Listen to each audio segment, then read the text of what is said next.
네, 시청자 여러분 안녕하십니까? 싸대기 시작하겠습니다. 네, 김태형 선생님 나오셨습니다. 안녕하십니까? 안녕하십니까. 네, 점심 시간인데 다들 식사들은 잘 하셨는지 궁금합니다. 채팅창에도 또 많은 분들이 와 계시네요. 네, 왜 20대의 우울증이 이렇게 급증한 것일까? 김태형의 교양심리학 많은 응원 부탁드립니다. 이런 댓글도 있습니다. 네, 고맙습니다. 예, 어떻게 20대 우울증은 이번에 좀 대선을 통해서 풀립니까, 좀 선생님? 뭐 대선 예. 치러진다고 바로 좋아지진 않겠지만 마이크를 조금 이렇게 올리셔야 되겠는데. 네네. 아, 바로 좋아지진 않겠지만. 대선 이후에 한국 사회가 바뀌고 네. 개혁이 뭐 순조롭게 추진된다면 많이 좋아지겠죠. 네. 그렇게 된다면. 아무래도 좀 먹고 살만해지면은 그렇죠. 좀 달라진다 이거죠. 네. 아니 저도 어젠가 그젠가 어떤 분이랑 얘기를 하다가 그런 주제가 나온 거예요. 이게 이제 그 70대 어르신들 확고한 분들 계시지 않습니까? 네. 이제 그분들하고 소위 말하는 이대남 뭐 이런 얘기가 나왔는데 조금 다르지 않습니까? 그죠. 좀, 많이 다르죠. 네. 네. 그 차이가 좀 어떻게 있다고 보시는지. 70대 노인들은 일단 공포형 보수라고 예. 봐야 되겠죠. 근데 그 공포가 어떤 공포냐? 군대에 대한 공포라고 보면 돼요. 군대. 그러니까 뭐 군대여 일어나라라는 박근혜 당시에 박근혜 당시에 극우 세력들의 그 구호였죠. 플랑구 피켓이 있었단 네네. 말이죠. 그러니까 세상이 아무리 바뀌는 것 같아도 음, 군대가 한번 출동하면 끝난다. 다 죽인다. 그러니까 우리는 완장 잘 차고 있어야 된다. 음, 이렇게 해서 보수가 된 게 70대라고 예. 봐야 됩니다. 따라서 이 보수는 어지간해서는 잘 안 바뀌는 경향이 있어요. 예. 그 공포가 완전히 해결돼도. 아하. 또 게다가 그분들은 나이가 많아서 그러한 선택을 하고 지금까지 쭉 살아왔잖아요. 근데 노년기에 평생을. 노년기에 자기 인생을 보통 회고합니다. 사람들은. 예예. 근데 회고할 때 자기 인생을 부정하고 싶은 사람은 없어요. 긍정하고 싶죠. 내가 잘못 살았다 이렇게 생각하기가 좀 싫다 이거죠. 어렵다. 그래서 만약에 자기가 지금 바꾸려면 입장을 네네. 내가 잘못 살았다는 걸 인정해야 된단 말이에요. 음. 그걸 감당할 수 있는 노인들은 많지 않습니다. 따라서 바꾸기가 쉽지 않다 이런 건데 젊은 층은 뭐 공포형 보수라고도 할 수 있는데 그 젊은 층의 공포는 네네. 뭐냐면 계엄이나 군대에 대한 공포가 아니고 생존 네. 불안이에요. 생존 불안. 먹고 살기 너무 힘들다. 근데 그 상태에서 뭐 예를 들면 보수랑 밀착하는 게 네네.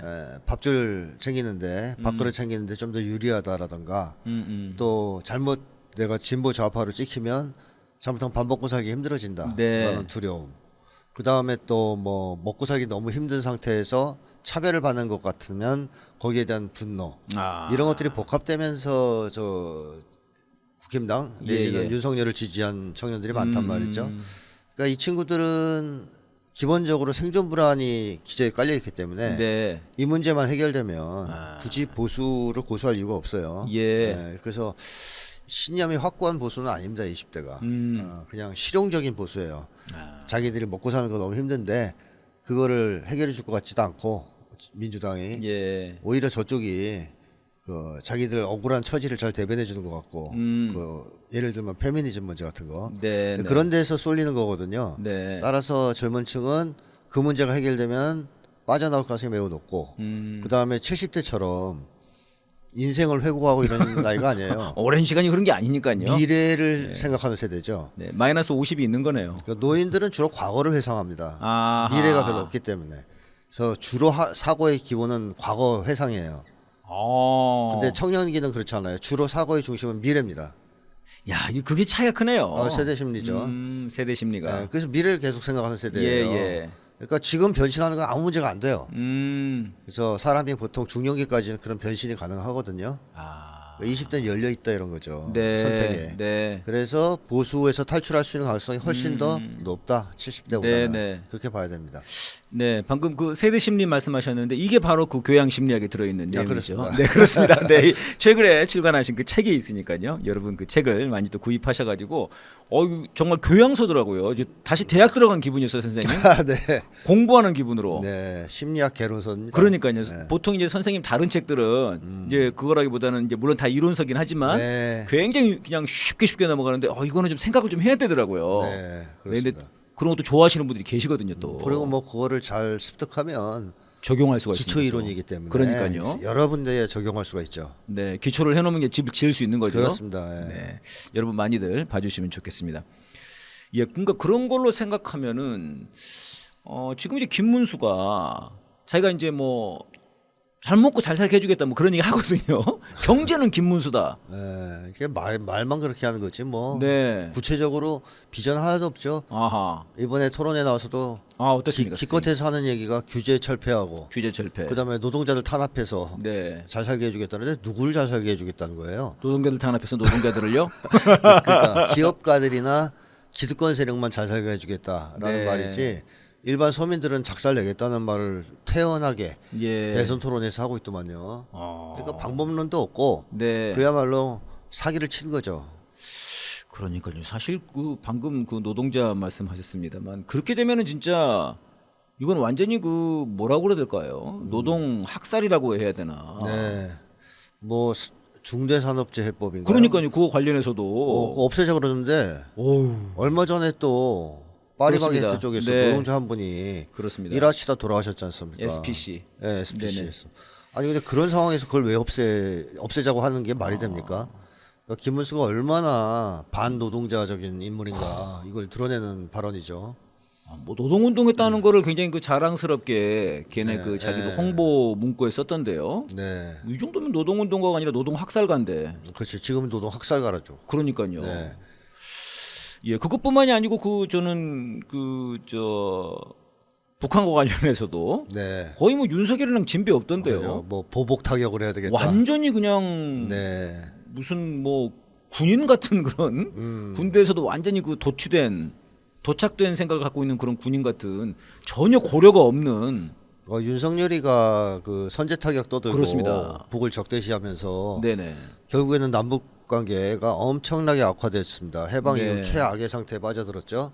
그리고 문제는 그렇게 만들어 놓고 남북 관계를 적대 관계로 만들어 놓고 그걸 이용해서 계엄을 때렸잖아요. 예. 윤석열이가. 예. 그런 김문수도 똑같은 그 길을 가겠다고 선포하는 거나 마찬가지죠. 아, 이것은 그럼 제2의 계엄 선언이었다. 제2의 계엄도 계엄 선포 선언이다. 하겠다 이렇게 얘기한 거랑 똑같아요. 아, 그러네요. 네, 그 남북 관계 최악으로 만들어 놓고 네네. 필요하면 뭐 전쟁 발발해도 상관없고 그러니까요. 그러면 난 그거 빌미로 너희들 다 잡아주겠다. 이 얘기랑 뭐가 다릅니까?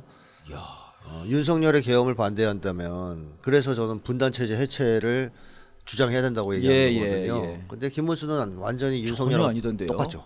아예 뭐 북한을 막 뭐 어떻게 해버려야 된다고 그 전쟁 선언을 하는 셈이던데 근데 보니까. 문제는 그건 자기 그 권한도 없어요. 권한이 전자권도 없잖아요. 문제는 권한이 없다는 거. 네, 그 미국이 허락해야 하는 거지. 네. 김문수가 혼자 그거 할 수 있습니까? 아. 못하죠. 이렇게 보면은 노동 학살가, 국민 학살가, 네. 뭐 이런 건데요. 전쟁광. 전쟁광. 네. 네. 대선 후보 토론에서 내란을 그 선동한 옹호하고. 네. 야, 이거를 봤을 때 이제 진짜 우리 20대들이 진짜 이게 전쟁 나면은 사실 가장 많이 죽는 것이 20대 아닙니까? 그렇죠. 네. 지금 뭐 우크라이나 20대 없다는 거 아닙니까? 지금? 네, 맞습니다. 네. 김문수를 이번에 진짜 이게 반드시 응징을 해야 되지 않겠나 이런 생각이 들고요. 이번에 대선을 통해서 정말 좀 우리가 평화로운 나라, 그다음에 좀 진짜 좀 잘 먹고 잘 살 수 있는 네. 네. 그런 나라로 가야 될 텐데. 네, 모두가 잘 먹고 잘 살 수 모두가 있는. 네. 그렇게 돼야 좀 20대들도 그렇죠. 좀 생각이 바뀌고. 네, 네. 예, 알겠습니다.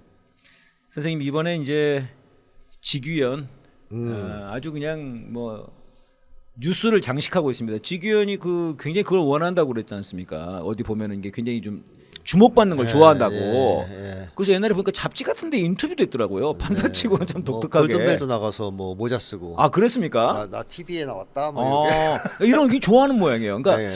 약간 한동훈 깔아드려요. 지금 다 한동훈, 김건희, 직위원 다 비슷한 것 같아요. 그렇죠. 관종. 그러니까 오히려 악플도 좋다 난. 약간 이럴 수 있는. 관심 받으면. 관심 받으면 좋다. 그 뭐 들리는 말로는 예, 룸사롱에서도 마이크 잡고 사회 보고 그런다는 얘기가 있어요. 나대면서 막. 네. 노는 걸 좋아하는 사람인 거죠. 워낙 네. 술 먹고 노래하고 자기가 주도해야 되는구나. 사회도 보고 막 주도가 아니라 이렇게 아. 앞에 나서서 네. 자기가 관심을 한 번에 스포트라이트 스포트라이트를 그냥. 받아야 되는 아하. 거죠. 그런 인간인 거죠. 네, 근데 이제 아예 재판하는 그 앞에 하는 발언에서 이 얘기를 했어요. 네, 법정에서 법정에서 그냥 뭐 기자회견도 아니고 선생님 네. 입장문도 아니고 법정에서 이 얘기를 했어요. 근데 그날 이제 뭐 1시 50분인가에 민주당에서 이제 사진을 공개하겠다고는 했습니다. 그러니까 네. 바로 그 전에 한 거거든요.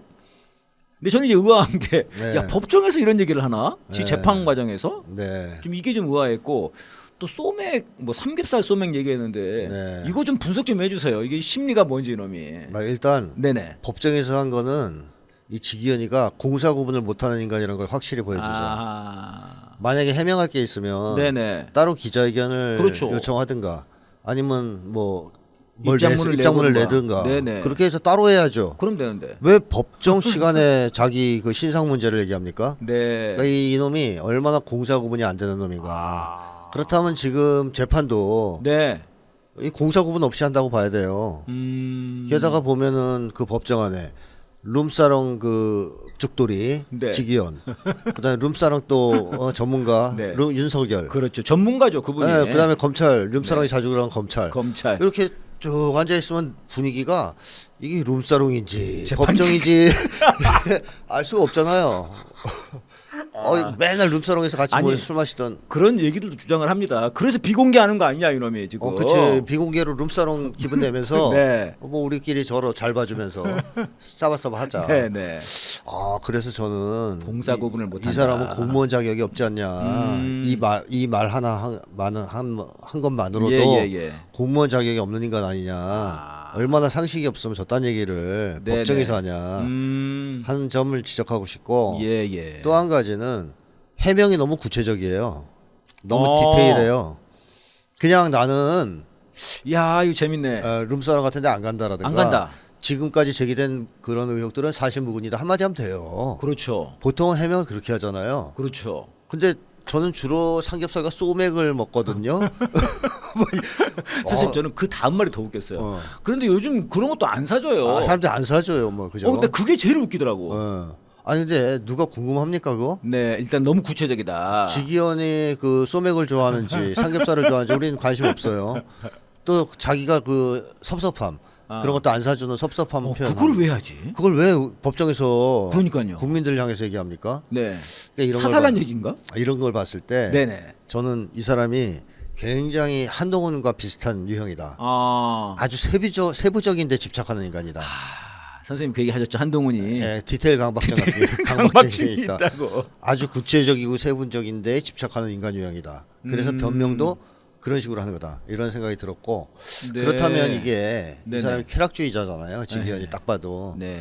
쾌락주의자하고 결합되면 이건 끝장입니다. 그러니까 아주 섬세하고 세부적인 쾌락을 즐기는 그러니까 변태적이라고까지 얘기할 수 있어요. 예를 들면 어떤 겁니까? 뭐 마약을 할 때 3분의 1을 썰어서 뭐랑 타서 이렇게 먹으면 좋고 이런 것까지 따지는. 굉장히 구체적으로. 그렇죠. 그다음에 룸사롱 갔을 때 반드시 묻던 색깔의 잔에 우롱차가 담겨 있었는데 이런 걸 주문할 수 있는. 정확하게. 네, 그런 걸 세세하게 아주 섬세한 쾌락. 시간대로. 그렇죠. 그런 걸 추구할 정확한 수 있는. 시간으로. 네, 그런 걸 추구하는 막 그런 쾌락주의자. 그러니까 윤석열처럼 두리뭉실하게 그냥 김치찌개 놓고서 소주나 네. 막 입에 부어주면 허허거리는 인간이 아니라는 거예요. 네. 딱 그런 거 하나하나에 아주 집착하는 그런 쾌락주의자. 아주 섬세하고 까다로운 야, 이거 정말 재밌네요. 쾌락주의 끝판왕이라고 할 수 있습니다. 쾌락주의 끝판왕이다. 네. 놀 때 어떤 옷을 입어야 되고 네, 머리 스타일 네. 어떻게 해야 되고 마이크를 어떻게 이런 것까지 신경 쓸 수 있다는 거예요. 그런 놈인데 법정에서 이런 얘기를 한단 말입니까? 그래서 법정에서 최대한 안 하려고 그랬는데 자기는 안 하려고 했는데. 아니, 최대한 추상적으로 얘기한 게 그 정도다. 워낙 디테일한 인간이라 네네. 그런 거죠. 그리고 이제 또 한편은 이제 좀 사줘 좀. 네, 그러니까 그런 얘기가 있는 거죠, 선생님. 내가 이렇게 사람들하고 잘 노는데 음. 삼겹살에 소주도 잘 안 사주냐? 이거 요새? 안 사주더라 요즘. 좀 사줘. 나 지금 힘들어, 서러워, 외로워. 삼겹살 좀 사줘. 야, 그 말은 너무 웃기더라고요. 네, 요즘 그것도 안 사준다. 네. 굉장히 그런 서운함 감정이 네. 드러나는. 그렇죠. 예, 그러니까 이제 결국은 이 저 한동훈 까라로다가 네, 굉장히 디테일한 네, 강박증이 있는 네, 그런 쾌락주의자다. 그렇죠. 네, 어떻게 될 것 같습니까, 선생님? 이게 지금 아마 민주당에서 사진이 더 있는 모양인데요. 더 있는 것 같아요. 지금 네, 보니까. 지기현은 사진이 없다고 생각했다는 겁니다. 그런 그러니까 얘기가 뭐 있는데. 뻥카라고 생각해서 글쎄. 거의 부정을 했는데 네네. 사진이 나왔잖아요. 이제는 있나 뭐 이런 생각을 할 수밖에 없는 상황이고 네. 더한 게 또는 사진이 있다는 걸 알았지만 김학의처럼 막아주지 않겠냐 검찰이.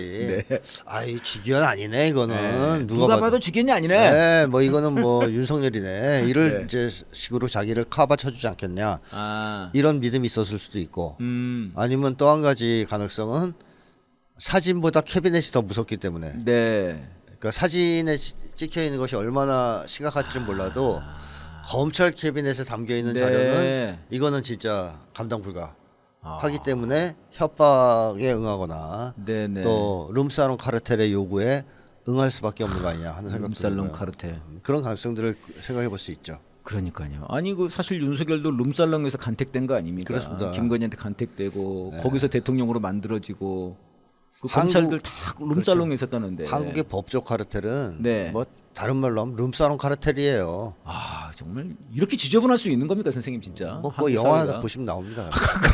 아니 그 영화 저희가 진짜 그 보고도 사실은 약간 너무 놀랬지 않습니까? 설마 뭐 옷 다 벗고 막 그 영화 있었지 않습니까? 놀고 예. 근데 이거 보니까는 할것 진짜로 같아. 그런 건가? 김학의가 시전했잖아요. 김학의도 했고 네. 아니 지경까지 이 정도 지경이니까 예. 그게 바로 영화에서 감독들이나 이런 사람들 어. 작가들이 계속 그 장면을 그냥 상상이 아니었나 봐요. 왜 묘사하겠어요? 정보가 있으니까 묘사한 와 거예요. 진짜 이렇게까지 썩었단 말인가? 한국 기득권 세력의 의사결정은 룸사롱에서 이루어집니다. 회의 장소에서 공식적인 회의 장소에서 결정되는 게 아니에요. 아, 룸사롱에서 다 결정돼요. 야 이번에 누구 뭐 시켜? 네. 야 나한테 얼마 줄래? 내가 뭐 해줄게.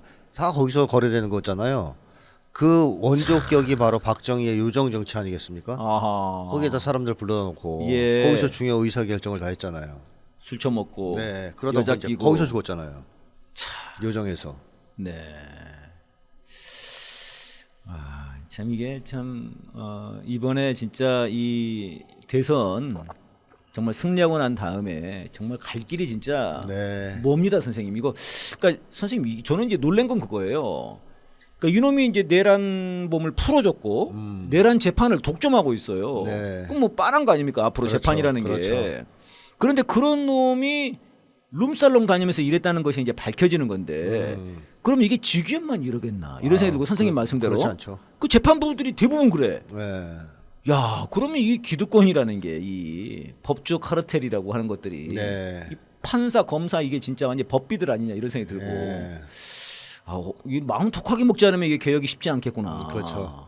그래서 일단은 룸사롱 간 죄를 다 털어서 처벌하기 좀 그렇죠. 처음부터 품도 많이 들고 예. 내란 세력 처벌, 내란에 대해서 철저하게 조사해서 네. 그것만 처벌해도 겹칠 겁니다.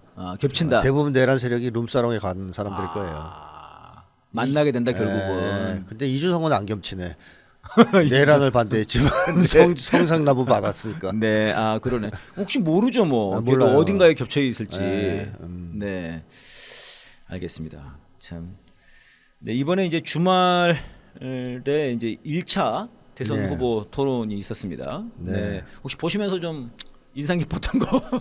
뭐 저는 그 극우 세력들이 네. 대선 토론을 보면서 한숨 팍팍 쉬었을 것 같아요. 우리 이제 끝났다. 끝났다. 너무 안타깝다. 음. 왜 문수냐? 뭐 이런 생각을 했을 것 같습니다. 네. 이 김문수를 위해서 아하. 윤석열 출당까지 시킨 거 아니에요. 예, 예. 그러니까 김문수가 윤석열을 자르기를 기대했던 거 아니에요. 그렇죠, 그렇죠. 그러면 김문수가 그 상황을 파악하고 윤석열을 출당까지 시켰는데 토론회에 나와서는 최소한 사과를 했어야죠. 예. 내란에 대해서 옹호했던 거 잘못했다. 네네. 하면서 나는 윤석열과 선을 걷다. 이런 것들을 드러내야 되는데 이 모지리가 내란을 옹호해요. 대선 토론에서. 그러니까 윤석열 출당시킨 효과가 다 사라지는 거죠. 좀 세게 거기서 딱 선을 그어야 되는데. 그거 하려고 내보낸 거 아니에요? 그거 왜 내보냈어요?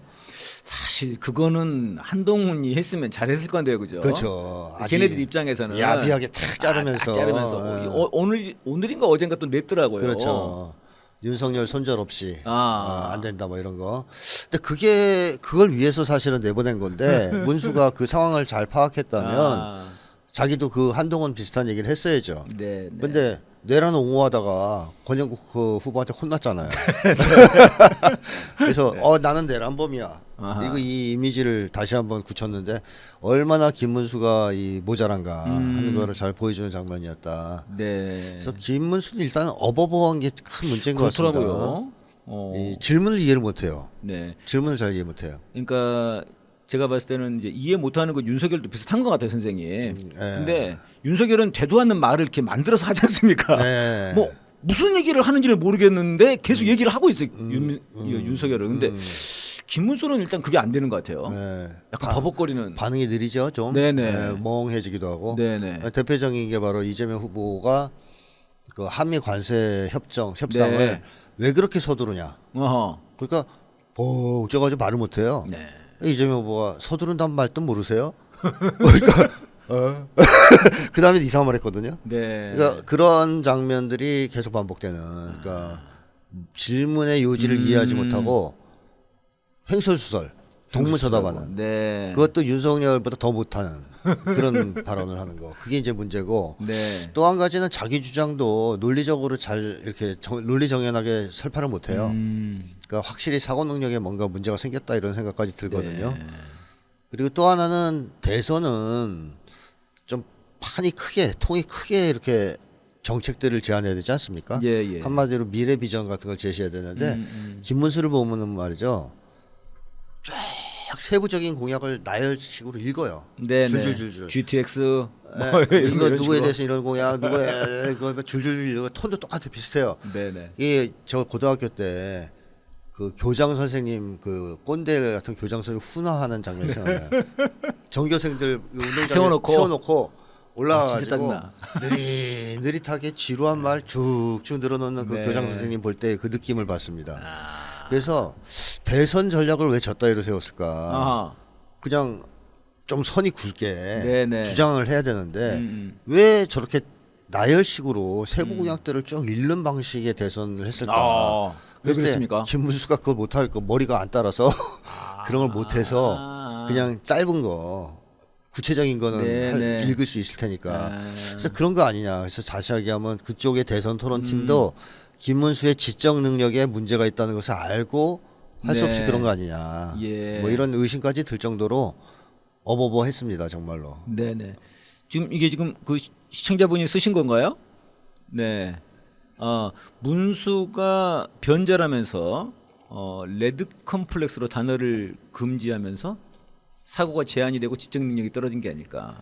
네. 그러니까 변절과 그 지적 능력 저하와의 연관성이 있습니다. 아, 그렇습니까? 제가 계속 여러 군데서 얘기했는데 일단 변절하면 죄의식이 생겨요. 아하. 왜냐하면 안단 말이에요. 네. 자기가 나쁜 짓 하는 것을. 그걸 아무리 부정하고 싶어도 알아요. 그래서 제가 저번에도 그 얘기했죠. 매트릭스 얘기했단 말이에요. 뭐였죠? 매트릭스에서 그 사이먼인가 하는 그 변절자가 나오는데요. 예. 그 고기 먹던. 네, 그 놈이 변절한단 말이에요. 너무 힘드니까 맞아요, 저항 맞아요. 운동이. 근데 그 요원한테 뭐라고 부탁하느냐? 아하. 나 변절하고 나면 기억을 지워달라 그래요. 맞아. 기억을 왜 지워달라 그러겠습니까? 기억납니다. 네네. 네, 자기가 죄책감을. 아는 거예요. 로봇가 지배하는 세상. 자기가 하는 일이 옳다는 거 알아요. 근데 너무 힘들어서 변절하는 거잖아요. 네. 어떻게 합리하던 자기가 그 기억을 갖고 있는 한 괴로울 거라는 거 아는 거예요. 그래서 기억을 다 지워달라고 부탁합니다. 네네. 자, 김은순 그거 못 지웠어요. 네. 지우는 기술이 없어지고 못 지웠어요. 네. 못 지우면 죄의식에 시달리죠. 자, 이게 정신을 갉아먹기 시작합니다. 아하. 그리고 변절을 해서 정신을 갉아먹는다. 사적인 욕망, 성공과 출세에 대한 욕망을 실현했으면 그나마 자위할 텐데. 네네. 안 나가요. 중간에 막 계속 잘 나갈수록 없어. 잘 나가지가 않고 네네. 계속 찬밥이에요. 이제 내리막길이야. 그럴수록 내가 이 길에 들어서서 그래도 성공과 출세하려고 했는데 이 꼴이 뭐냐 도대체. 네. 자기 혐오. 이런 것도 생기겠죠. 아. 자, 죄의식, 자기 혐오 같은 건 다 부정적 감정들인데요. 예. 이 부정적 감정은 사고력을 저하시킵니다. 아. 우울증 걸리면 사고력이 저하되잖아요. 어허. 확실히 저하되거든요. 네네. 부정적 감정은 사고력 저하의 주범이에요. 아. 그러면 김문수는 끊임없이 그런 감정들에 시달려 왔을 테니 사고력이 체계적으로 저하됐을 것이다. 네네. 그래서 지금은 거의 그 약간 치매 직전 단계까지 온 거 아니냐 하는 의심이 든다는 것이죠. 아니, 최근에 영상이 그런 게 좀 돌았습니다. 예. 얘기하다가 가만히 있어요. 네네. 그런 게 좀 돌았어요. 그렇죠. 거의 약간 바이든 같더라고요. 예, 그게 이제 변절자의 말로거든요. 바이든 이제 늙어서 그런 거고 진짜. 바이든 늙어서 그런 거고. 그다음에 뭐 요즘 보니까 암도 걸렸다고. 그래서 바이든은 그렇더라고요. 그런 그러니까 게 바이든보다 그래도 한 10살 정도 어린 거 아니에요? 그렇죠. 김문수가? 김문수는 그런데도 불구하고 이러는 거는 그렇죠. 변절자의 예. 그런 그리고 심리가 있군요. 원래부터 어눌했던 사람이 아니란 말이에요. 그렇죠. 옛날엔 똑똑했죠. 아이고 엄청나게 막 한참 선생님 때 아닙니까? 노동운동 할 그렇죠. 때가. 좀 위죠. 그러니까요. 근데 그땐 전설이다 뭐 이런 얘기를 들을 그러니까요. 정도로 똑똑했고 또 막 변절한 직후에도 똑똑했어요. 아. 근데 날이 갈수록 날이 어눌해지고 갈수록. 바보가 돼요. 야. 그러니까 여러 차례 변절을 거듭하면서 그 마음속에 계속 쌓인 그게 있구나. 있는 거죠. 그런 그게, 거군요. 자기 갉아먹. 그래서 나쁜 짓 하면 안 돼요. 아니, 그리고 저도 선생님 약간 그런 생각이 좀 들긴 하더라고요. 얘가 지금 할 말과 안 할 말을 그 순간에 계속 머릿속에서 생각하느라고 네. 정신을 좀 못 차리는 것 같은 생각이 좀 들더라고요. 아니, 저는 그 생각하느라고 그런 게 아니라 생각이 안 나서 안 나서 뭔 그냥 안 말을 하는 뭔 거야. 말을 해야 될지 몰라서. 지금 저 사람이 나한테 뭐라 그랬지? 그냥 뭐 하지 완전히 뭐. 그런 거군요. 그런 상황. 음. 그래서 김문수는 그런 점에서 보면은 사고력이 저하되고 네네. 사고력이 저하된 것과 더불어서 극우 사상을 갖게 되면서 네. 더 머리가 나빠졌겠죠. 왜 그렇습니까? 극우 사상을 가지면 머리가 나빠지는 게 네. 세상을 너무 쉽게 생각해요. 단순하게. 그러니까 예를 들면 복잡다단한 문제가 네. 있을 수 있잖아요. 그러면 딱 얘들 간단하게 생각해요. 중국 때문이야. 아 간단하네. 네. 또 뭐 우리가 막 선거가 잘못됐어. 대선에서 왜 졌을까? 그럼 부정선거야. 복잡하게 생각 안 해요. 부정선거니까. 아주 세상을 단순하게 흑백 방식으로 갈라서 쉽게 보는 게 극우 논리거든요. 네. 뭐 그렇게 복잡한 생각 없어 딱 다 죽여 계엄 때려서. 딱 윤석열이네요. 네, 그런 사고 방식이 있기 때문에 섬세한 사고, 논리적인 사고를 잘 안 합니다. 구구가. 네, 그래서 그거 유튜브를 계속 보면 돌대가리가 되는 거예요. 아. 머리가 굳어요. 네. 윤석열도 그 피해자 중에 하나죠. 피해자인지 원래 돌대가리는지 모르겠지만. 원래도 돌이었겠지만 네네. 더 이제 강한 돌이 된 거죠. 아, 그래서 극우 사상에 심취하는 것도 그러네요. 머리를 나쁘게 만드는 이유 중에 그러네요. 좀 원인 중에 하나다. 그래서 이준석도 좀 그렇게 극단화되고 있지 않습니까? 네. 예, 도움이 안 됩니다. 극우 유튜버 보는 거. 아, 그래서 그런 게 복합적으로 작용해서 김문수는 상당히 심각한 상태에 있다. 이런 느낌이 있습니다. 아, 그러네요. 그러니까 윤석열이 어젠가 그 부정선거 영화를 봤다는 겁니다. 아, 네. 네, 근데 뭐 영상 보니까 계속 자고 있더라고요. 네. 영화를 보고 있는 건지 네. 자기 꿈속에서 영화를 보는 건지 모르겠는데. 네. 근데 오늘 이제 그 이재명 후보가 한마디 했죠. 아니 자기가 이긴 선거를 왜 부정선거라고 그러냐. 사실은 졌나 보지. 아, 그거 진짜 이해가 안 되는 것 같아, 선생님. 그렇죠. 그러니까 설득력이 없는 거죠. 그러니까 졌을 때 왜 그렇게 생각하는 거죠, 진짜 도대체? 졌을 때 부정선거라고 우기면 그러니까요. 그나마 좀 나은데, 그죠? 지가 이겼는데 네, 이겼는데. 그러니까 윤석열은 그 선거 얘기하는 것보다는 뒤에 총선. 총선, 그다음 민주당이 이긴 선거들 네. 그런 걸 얘기하는 걸 거예요. 그러니까 패배를 인정할 수 없다 이런 건데요. 그 이해가 진짜 안 되는 것 같아요. 선생님 그 말씀이 그 복잡하게 생각으로 분석을 해봐야 되는데 이걸 안 하는 것 같다는 말씀이 참 일리가 있는 것 같아요. 단순하게 생각할 뿐만 단순하게. 아니라 그다음 회피하죠. 회피. 자기들 잘못은. 회피네, 회피. 그러다 보니 세상을 아주 쉽게 설명하려고 하는. 아. 그러니까 쉽게 하면 책임 전가, 뭐 네네. 합리화 이런 거라고도 얘기할 수 있겠죠. 아, 우리가 너무 정치를 잘못해서 반성해서 이걸 혁신해야 돼. 귀찮잖아요 그런 거. 네. 야 부정선거 때문에 진 거야. 얼마나 쉬워요. 간단하네요. 네, 선관위 착살내면 돼. 중국 때문이지? 네, 그렇죠. 이러면 딱 끝나는 거네요. 그러면 머리가 굳고 계속 회피하게 되고 네. 사고력이 저하되죠, 당연히. 아주 그 회피하 말씀하시니까는 그 윤석열이 지금 법정에 가서도 자고 네. 영화관 가서도 자고 계속 눈을 감고 있다는 거 아닙니까? 네, 네. 이 일종의 그런 그 저 타조가 대가리 박는 격 아닌지 땅 속에다가 술을 많이 먹어가지고 그냥 밤에 술 많이 먹어서 졸려서 자는 걸 수도 있고요. 그러니까 뭐 아까 얘기했잖아요. 딱 그 저편장 들어가면 네. 눈사람 오고 같은 착각을 할 수가 있어요. 편안함? 지기현 저기 우리 롬사롱에서 같이 술 먹던 사이인데 여기가 롬사롱인가 법정인가 네. 뭐 이런 생각이 들 수 있잖아요. 편안함. 마음이 편안하군요. 자야지. 자야지. 졸음이 살살 오면서 막 너무 이제 편안해지는. 네. 그리고 뭐 룸사롱 카르텔에서 알아서 잘 처리해주겠지. 아, 그러니까 뭐 나는 풀려날 거야. 네. 잠이나 자세 네. 이런 것도 있을 수 있겠고 아니면 거꾸로 자포자기해서 그럴 수 자포자기. 있어요. 예. 선생님 그 말씀을 하셨죠. 지난 그 네. 탄핵 재판 과정에서 네, 점점점. 눈 감고 있는데 왜 저러고 있냐. 점점점. 자포자기의 심정이 있을 수 있다. 예, 왜냐하면 안 되잖아요 지금 제대로 뭐가. 그렇습니다. 덕수도 안 되고 안 되고 문수는 또 왜 저러지? 네. 뭐 등등등 자기가 원하는 대로 안 흘러가잖아요. 계속. 문수가 만약에 지금 결국 안 되고 이재명이 되면 나는 끝장 나는데 지금 네. 이런 자포자기. 그렇죠. 암살범 지금 자꾸 왜 안 하지 암살범들은? 공고냈는데 지금 아무도 응모를 안 하고 막 이러니까 답답해가지고 답답해서. 그냥 끝난 것 같아. 음. 뭐 잠이나 자세 이럴 그러니까 수도 있고. 지금 그럴 수도 있을 것 같아요. 그러니까 윤석열이 지금 자포자기로 갈 수 있다고 보여주는 게 지금 이제 사실 만약에 암살이 계속 실패한다고 하면은 그 대선 이제 이재명 대표의 승리는 네, 뭐 기정사실이고. 막기 어렵죠. 그러니까는 지금 어제 나온 뉴스 중에 그 이창수라고 서울지검장 그놈이 이제 김건희 재판 그 다 무죄로 해주고 이제 뭐 하여튼 재판이 아니죠. 네. 검사니까 그걸 이제 다 무혐의해주고 카바를 쳐주던 놈인데 이놈이 지가 이제 난파선에서 나가겠다는 겁니다. 네. 사의를 표명했어요. 예. 이거는 이제 거의 김건희 구속이 눈앞에 와 있는 거다 이렇게 분석들을 하더라고요. 네. 그 사실 윤석열 입장에서는 이제 가장 끔찍한 일 아닙니까? 그렇죠. 네. 김건희가 구속되는 것보다 끔찍한 게 이제 그 과정에서 자기가 받아야 할 네, 그 압박이 그렇죠. 김건희로부터의 구속되기 전에 얼마나 괴롭히고 가겠어요. 구속된 뒤에는 오히려 나을 수도 있는데. 아니 뭐 구속된 뒤에도 하루에 10번씩 면회와라. 아, 그래서 올 때마다 원산 폭격시키고 막 그럴 수도 있잖아요.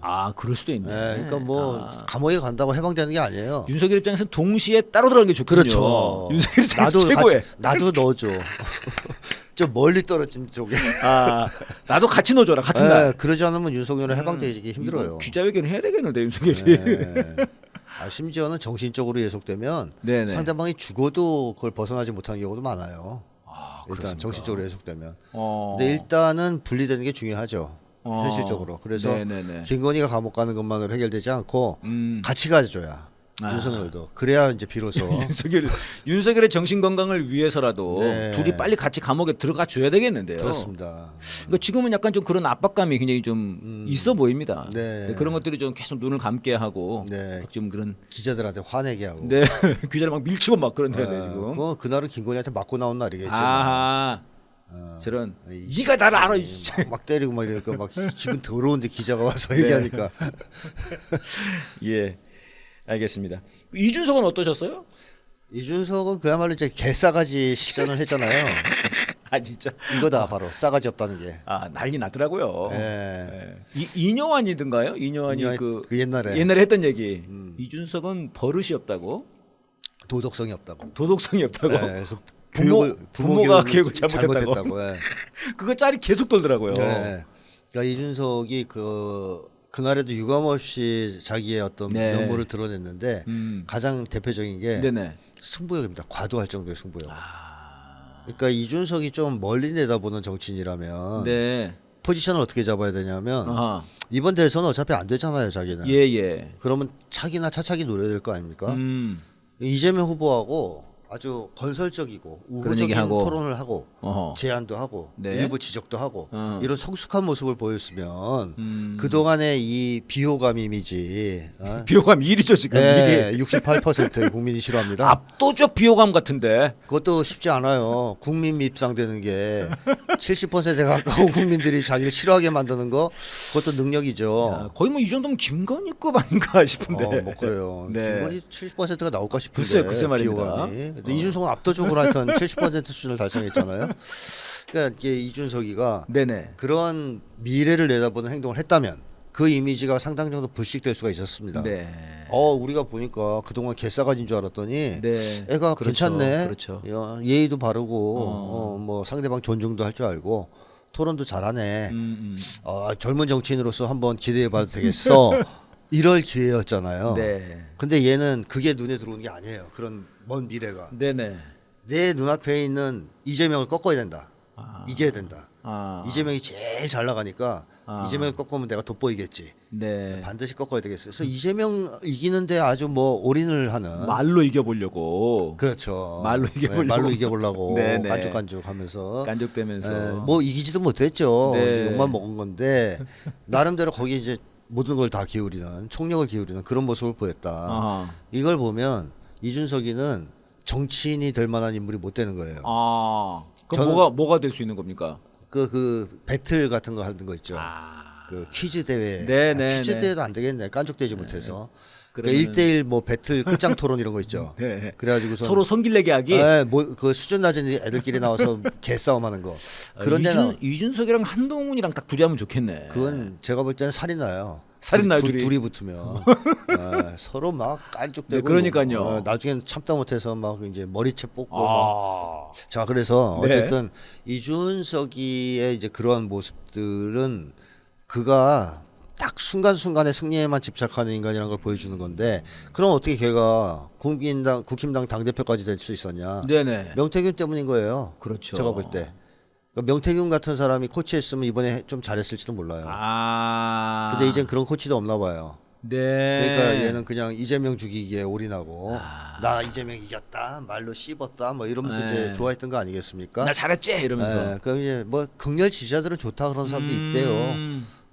이준석이랑 비슷한 심리를 가진 사람들이겠죠. 네. 그다음에 또 한 가지 드러나는 점은 이준석은 역시 과학적 성향이 있어요. 어허. 그러니까 한동훈은 공격을 받으면 네. 그 순간 뚜껑이 팍 열리면 가지고 네. 짖는 엄청나게 빨리 말을 하죠. 하면서 짖는 네네. 그러니까 겁 많은 개의 모습이에요. 예. 그러니까 한동훈의 상대방 공격은 대체로 공격당했을 때 나옵니다. 그래서 이제 반사작용처럼 네네네. 막, 상대방을. 욕하고 떠들고 막 공격하고. 근데 이준석은 그렇지 않아요. 이준석은 공격을 당했을 때 그렇게 한동훈처럼 왈왈왈 하는 게 아니라 네. 치밀하게 자기 나름대로 준비했다가 딱 짱구를 굴려서 공격을 해요. 네네. 그리고 그때 좋아해요. 아. 이게 달라요. 그러니까 한동훈은 그 좋아할 틈이 없어. 겁이 나서 짖는 거니까. 근데 이준석은 그걸 즐겨요. 공격을 즐긴다. 네, 그러니까 이근한 옛날 고문 전문가 있었죠. 예예. 걔가 즐겼다 그러잖아요. 네. 막 고문을. 노래 부르면서 고문했다지 네, 않습니까? 즐거 흥겨워하면서. 그 노래를 기억한대잖아요. 네, 그 고문당했던 분들이 네. 걔가 막 흥얼흥얼 노래를 부르면서 고문을 했다고 그래요. 그러니까 이준석은 그걸 약간 그런 주둥이라는 스타일이다. 거예요. 아. 그러니까 물리적 고문은 이근한처럼 안 하지만 네네. 주둥이 고문을 하는 거예요. 예. 근데 주둥이 고문을 하면서 즐거워하는 겁니다.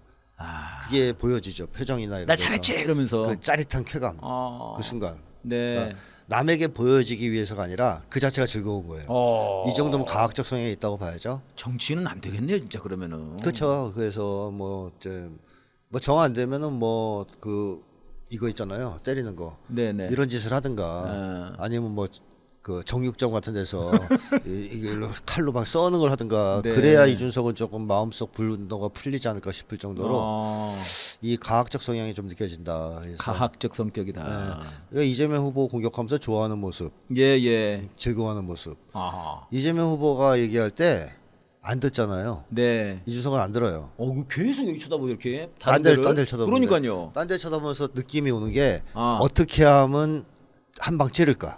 이 다음 말을. 네, 저 얘기를 하는데 저걸 어떻게 되받아쳐서 아작을 낼까. 마음의 상처를 입힐까. 네. 이런 걸 머릿속에 막 하는 게 보이잖아요. 그러고 끝나자마자 네. 뭐 잘 들었습니다. 이딴 식으로 조롱하듯이. 맞아요. 그거는 뭐 어떻게 하겠다는 얘기군요. 대책 없이 백조를 쓰겠다는 뭐 말씀 잘 들었습니다. 뭐 이제 이런 식으로. 맞아요. 그거 지금 패러디도 엄청 돌아요. 네, 근데 그거를 나름대로 그 순간 생각하는 거예요. 머리 짱 굴려서 네. 말을 가지고. 아, 그러니까 이준석이는 대화할 생각 없는 거죠. 네. 토론이나 대화할 생각이 없고 그러네요. 상대방을 공격하고 거기서 깍깔대는 좋아하는. 근데 뭐 의외로 기준석이가 보면은 그날 제일 긴장했거든요. 네. 얼굴이 완전 긴장된 뭐 표정이거든요. 빨갛고. 네, 빨갛고. 네네. 그래서 지 말로는 뭐 염증약을 먹어서 맞아요. 그렇다는데 그렇게 얘기를 했던데. 근데 그 뇌에 염증 생기면 그 약 먹어서 되는 게 아니고요. 수술해야 돼요. 네. 큰일 나요. 뇌 염증은. 네. 자, 근데 어쨌든 이준석이가 그렇게 긴장했다는 것은 이재명 후보를 쉽게 볼 수 없었다는 겁니다. 아하. 두려워했다는 거예요. 만만하게 볼 수 없었다. 네. 또 자기가 대선 후보감이 아니라는 사실을 무의식적으로 안다. 알고 있다는 거예요. 아. 이 판에 나올 정도가 아니란 걸. 그러니까 너무 긴장하잖아요. 김문수는 긴장을 못 해요. 긴장을 못해. 상황 판단이 안 되잖아. 그러니까 나는 누구 여긴 어디? 여기는 어디지? 이게 지금 뭐 하는 판이지? 나는 문수인가? 덕수인가? 철수인가? 막 헷갈리잖아. 예? 네. 김문수는 그러니까 네, 긴장이 네, 안 돼. 네. 아. 긴장을 못 하는 거예요. 안 하는 게 아니라. 아, 긴장할 수 있는 상황, 정신 상황이 상태가 아니다. 안 돼. 그리고 뭐 권영국 후보도 뭐 어차피 이기려고 나온 것도 아니니까 네. 특별히 긴장할 필요가 없는데 네네. 이준석은 엄청 그렇게 보니까 그러네요, 선생님 엄청 말씀대로. 긴장하잖아요. 이준석이 제일 긴장돼 있었네요. 첫 표정 자체가 아주 뭐 말도 빠르고, 네, 얼굴도 말도 막 끊는 빨개지고. 것도 빠르고. 네, 그렇습니다. 그러면서 이제 가만히 보지를 못해. 보통 옛날에 예전에 그 윤석열 나왔을 때 네. 지가 다 말하려고 그랬잖아요. 네. 윤석열이 말 잘 못하니까 데리고 다니면서. 그렇죠. 그때만 해도 굉장히 당당했는데 여유도 있고. 여유도 있고. 이번에는 보니까 막 계속 이러고 막 한자 한자를 다 보고 얘기하더라고요. 옆으로도 고개 많이 돌리고, 고개 돌리고. 조금 불리하면 눈가 커지고 막 눈가 커져가지고 사람들이 윤석열 얼굴이랑 다 비교를 해놨더라고. 그게 그러니까 윤석열이는 만만하다는 얘기예요. 이준석이 보기에 그게 저거 놈은 완전히 또라이에 꼴통에 말도 못하고. 어버라 시키니까 내가 닫고 다니면서 그때 그랬지 않습니까? 서울대인가 갔을 때 네. 아니, 말하지 말라고 내가 할 테니까. 마이크 뺏고 그랬어요. 맞아요, 맞아요. 네, 윤석열 거. 그러니까 그렇게 만만하게 아. 봤는데 이재명 후보는 아닌 거지. 자기가 봐도 보통 센 사람이 아닌 거죠. 야, 이거 진짜 이게 심리학으로 분석해보는 이거 대선 토론 진짜 기가 막힌데요, 선생님. 이거 긴장. 그렇구나. 거기서 보면 한 방 날리고 해.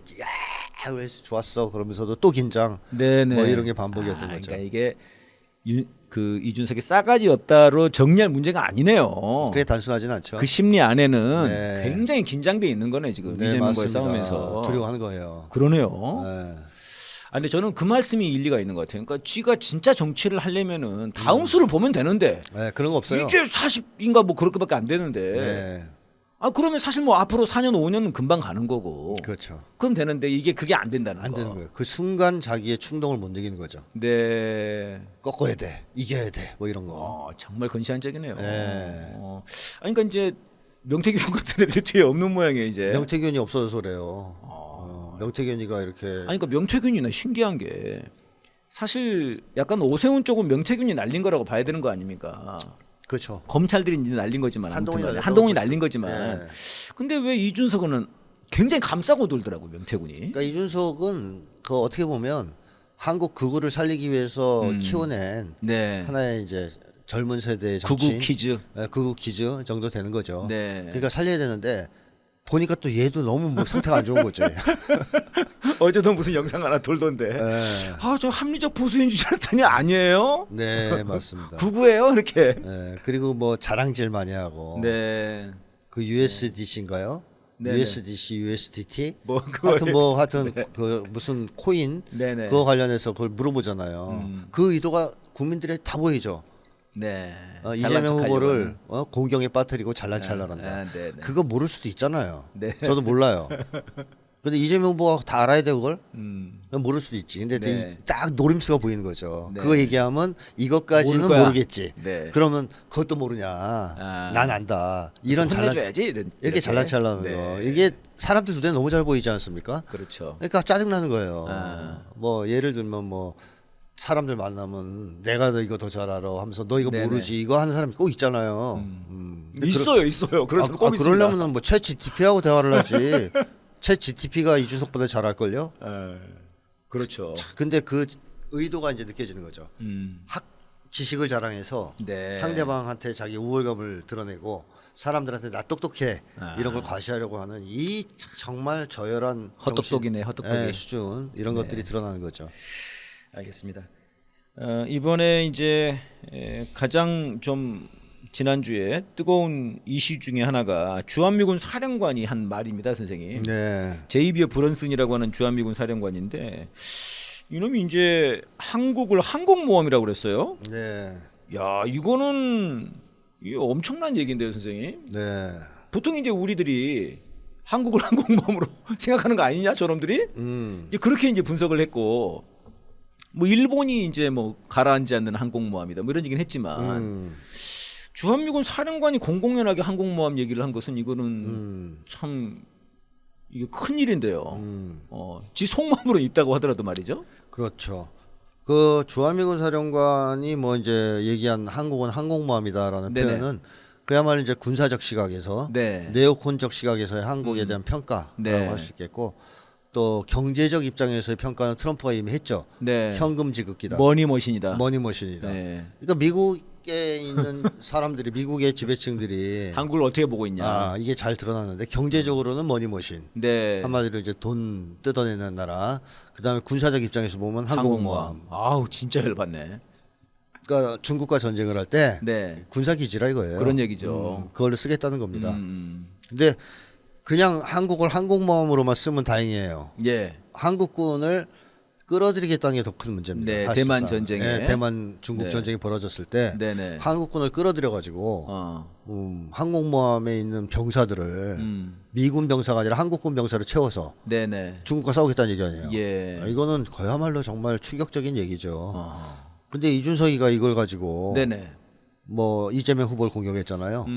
중국에도 쎄쎄하고 네. 대만에도 쎄쎄하고 어. 그래서 이재명 후보가 그럼 중국 대만 분쟁에 개입할 필요가 있냐 우리가 네. 그랬더니 개입해야 된다 그러잖아 이준석이가 예. 이 입장이랑 똑같은 거죠. 네. 우리가 항공모함이 돼야 된다는 얘기랑 똑같은 거예요. 죽고 싶다는 거죠? 아니, 한마디로 이제 전쟁에 한번 뛰어들어서 네. 다 죽자 이런 얘기인데 다 죽자는 거죠. 남한 대통령 후보 당선되면 네. 한국 국민들 다 죽어도 상관없다. 그러니까 이런 발언인데 네. 어쨌든 이준석이 같은 놈들이 왜 그런 얘기를 짓거리겠느냐. 네네. 미국이 한국을 그렇게 보고 있기 때문에 아하. 이 사대주의자들은 이 입장을 그대로 받아들여서 김문수, 이준석 다 똑같은 입장으로 그렇게 얘기를 한 보고 거죠, 있죠. 다. 네네. 김문수도 그 얘기를 한 거죠. 네. 그래서 이제는 말이죠. 주한미군 이 한국을 지켜주기 위한 군대다. 네. 이런 발상은 끝났습니다. 그거는 그러니까 이번에 약간 좀 이 사람이 그런 얘기를 한 거지 않습니까? 이제 주한 미군도 유연성을 발휘해야 된다. 네. 그런 얘기를 하면서 이제 뭐 말하자면 대만 전쟁에 주한미군 들어갈 수 있다 이렇게 발언을 한 거거든요. 그렇죠. 그러니까 이제 국민들이 뭐야? 주한미군 이제까지 북한으로부터 우리 지켜준다는 거 아니어서 명분 자체가 네. 한미 상호 방위적인 그런 거 아니야? 야 그러면은 그럼 차라리 니들이 돈을 내야지 여기다가. 그렇죠. 이제 돈 받아야죠. 네가 니들이 돈 내거나 아니면 나가라. 이런 얘기가 이제 공공연하게 나오더라고요. 네, 맞습니다. 네. 이제 바뀌었어요. 주한미군 성격이 바뀌었습니다. 아하. 예전에 미국이 대북 적대 정책을 고수할 때에는 네네. 주한미군은 한국 방어의 임무도 있었습니다. 네. 방위무 도 있었다. 더 있었어요. 그때는 소련 견제가 사실 컸죠. 네. 옛날에는. 근데 그 임무가 있었다는 걸 부정할 수 없었지만 트럼프 정부 입장은 바뀌었습니다. 예. 트럼프 측근들이 예전부터 계속 얘기한 게 뭐냐? 뭐 주한미군의 유연성인데 말이 그 유연성이지 정확한 얘기는 이제 주한미군은 북한으로부터 한국을 방어하는 데 관심 없다. 중국을 공격하고 네네. 중국을 압박하는 데 쓸 것이다. 네. 이런 입장을 표현하는 거거든요. 그러면 북한군이 쳐들어오면 방어해 줄 거냐? 안 해준다고 예. 봅니다 저는. 네. 트럼프는 북한과는 전쟁할 생각이 없어요. 안 해준다. 네, 관계 정상화에만 관심 있어요. 그러니까 전쟁에도 제가 볼 때는 미군 관여 안 할 겁니다. 이제 중국과만 대결하겠다는 게 트럼프 입장이에요. 네네. 그러니까 트럼프는 왜 그렇습니까 트럼프는? 그러니까 핵 강국이 세 개가 있잖아요. 예, 미국한테 북중로가 있는데. 북중로가 있는데 세 나라를 다 적으로 돌리면 어렵고. 감당이 안 된다. 아하. 그래서 지금 가장 큰 적인 중국을 네. 집중적으로 견제해야 된다. 그러기 위해서는 러시아하고 북한 관계 개선해야 된다. 이게 아. 트럼프 입장이란 말이에요. 네. 그러니까 마치 옛날에 소련을 무너뜨리기 위해서 예. 중국과 손을 잡고 핑퐁 외교하면서. 핑퐁 외교하면서 끌어당기고 세계 자본주의 시스템에 중국을 받아줬잖아요. 그래서 결국 사실 소련을 붕괴시킨 거죠. 그렇죠. 거기 그게 이제 만약에 진짜 전략이었다면. 한몫했죠. 네네.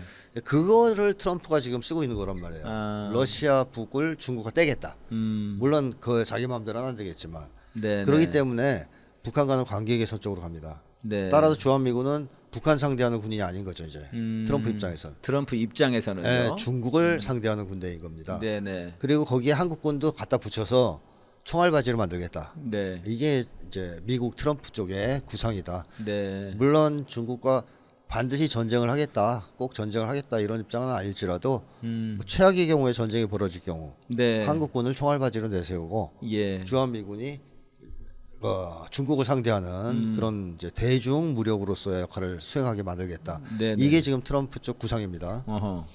근데 뭐 어쨌든 이런 흐름으로 간다면 주한미군 철수를 반드시 해야 됩니다. 네. 왜 해야 되냐면 이게 그 저희 브런슨이랑 트럼프가 주한미군 철수 주자들 되겠군요, 얘들이. 얘들을 철수시킬 생각이 있는 사람들이에요. 오히려 네. 유연성이란 말 자체가 그래서 나온 건데. 아, 자, 왜 그러냐면 한국이 중국 대만 분쟁에 개입해 가지고 대만 편을 들었다. 네네. 그래서 만약에 한국이 예. 미국과 함께 그래서 만약에 전쟁이 벌어진다. 근데 주한미군이 한국에 있다. 예. 중국이 제일 먼저 어디부터 공격하겠습니까? 평택이죠. 군산 평택 같은 네, 주한미군 군산, 기지예요. 평택이죠. 네. 예, 거기부터 칩니다. 제주. 그러니까 한국이 중국으로부터 공격당할 수 있어요. 네네. 선제 공격까지 당할 위험이 있어요. 그러니까 왜 주한미군을 둬야 됩니까? 우리 입장에서 그렇다는 그렇죠, 거죠. 우리 우리 입장에서. 입장에서는 그러면 안 되죠. 전쟁의 화근이죠. 전쟁의 화근이죠. 내보내야지. 네네. 내보내야 타격을 안 받지. 오히려 평화를 위해서. 예, 우리가 중국 대만 분쟁에 끼어들 이유가 없잖아요. 네네. 이재명 후보 말이 정확해요. 네. 그거 왜 끼어드냐 이거죠. 그렇죠. 양쪽에 다 잘 지내야지. 그리고 싸우면 싸우지 말라 그래야지. 거기에 왜 끼어들어요. 네. 근데 이준석이 끼어들자는 얘기거든요. 음. 그럼 브런슨의 이런 입장과 결합되면 네. 대만 중국 전쟁 발발하는 순간 한국은 쑥대밭됩니다. 핵전쟁이 일어나요. 네. 그리고 러시아, 북한까지 참전할 수 있어요. 뭐 이런 상황을 봤을 때 그러면 우리는 이렇게 얘기할 수밖에 없어요. 아 그렇게 성격이 바뀌었냐? 네네. 그럼 데리고 나가라. 바뀌었냐? 언제 바뀌었냐? 그렇게 바꿨어? 바꿨으면 나가. 나가 이제. 어차피 안 지켜줄 거잖아 니네. 네네. 예.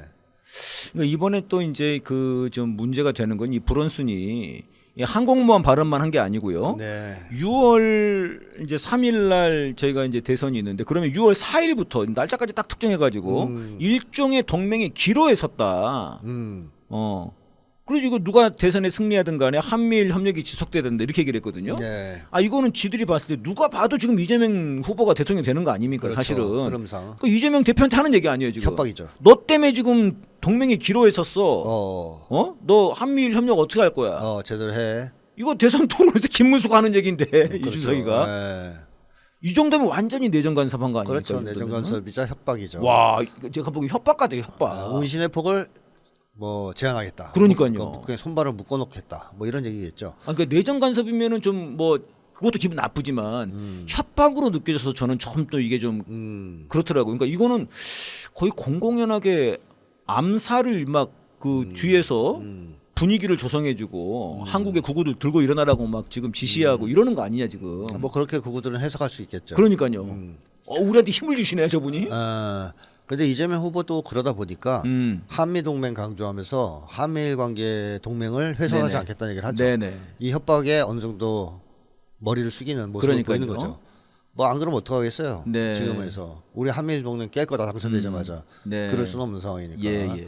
그래서 어쨌든 이건 심각한 내정 간섭이에요. 네네. 이번에 계엄 전반의 상황 속에서 드러났듯이 미국이 처음부터 끝까지 개입하고 있습니다. 계속 개입하고 있어요. 예. 자 이런 상황을 끝내기 위해서라도 반드시 전작권 환수해야 됩니다. 네네. 지금 그 문제 좀 중요한 문제네 네. 그러니까요. 그러니까 이게 사실 이게 제일 화가 나는 것은 우리가 의도하지 않는데 우리가 전쟁에 끌려다닐 수 있는 것. 그렇죠. 이것이 굉장히 화가 나는 것이고요.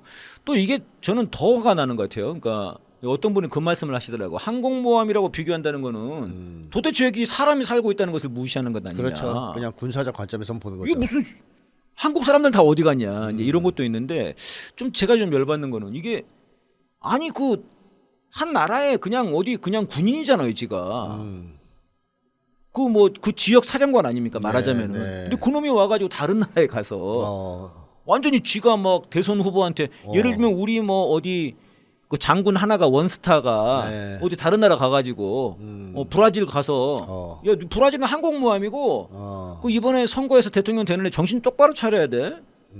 이런 말도 안 되는 진짜 이준석의 싸가지는 비교할 수도 없는 그런 거 그러니까 아니야. 브런스 입장에서 한국은 식민지인 겁니다. 브런스 입장에서 네, 자기 식민지. 트럼프도 그런 의사를 표현했었죠.